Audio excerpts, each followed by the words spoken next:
Why Avatar blew everyone's minds. So, have you seen Avatar? If you haven't, let me tell you why this movie blew everyone's minds when it came out in 2009. It's not just another sci-fi flick. It's an experience. James Cameron spent years working on it, and trust me, it shows. Let's dive into what makes it so incredible. Alright, picture this. It's the year 2154, and we're on this gorgeous alien moon called Pandora. It's like nothing you've ever seen before, with these glowing plants and crazy creatures. The Gnostics live there, this super tall, blue-skinned species who are totally in sync with nature. Then there's Jake Sully, played by Sam Worthington. He's a former Marine who's in a wheelchair, but through this wild avatar program, he gets to control a Gnostic's body and walk again. Cool, right? At first, he's supposed to spy on the Gnostics for this greedy corporation that wants to mine their land. But here's the twist. Jake falls in love with their world and Neytiri, this fierce Gnostics warrior. Suddenly, he's fighting to save Pandora instead of helping destroy it. You know how some movies just look fake when they try to do CGI? Avatar was the complete opposite. Cameron waited years to make this movie because the tech just wasn't good enough yet.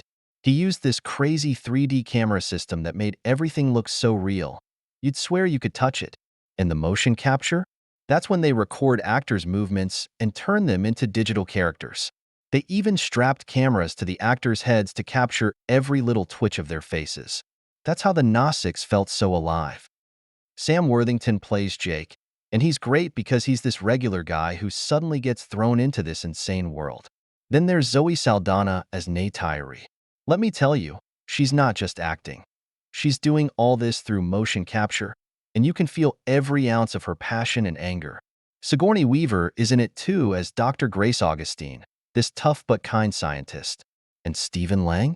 He's the bad guy, Colonel Quaritch, and man, he's intense. You just love to hate him. Here's some cool stuff that might surprise you. The Gnostics language?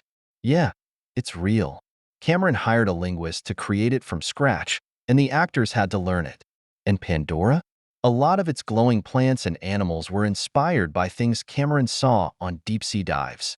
Oh, and if you're a fan of aliens, there's a little Easter egg, a piece of equipment labeled Sully, which is the name of the spaceship in that movie.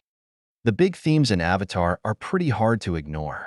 It's all about protecting nature and standing up to big, greedy corporations. The way they destroy the Gnostics' home tree? It's like a gut punch. But it's also about Jake finding himself. He starts off lost and ends up finding a new family and a purpose. Making this movie wasn't easy. Cameron is a perfectionist, and he pushed everyone hard. The budget? A whopping $237 million. But it paid off.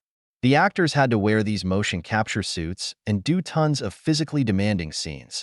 Even though it was tough, you can see the dedication in every frame.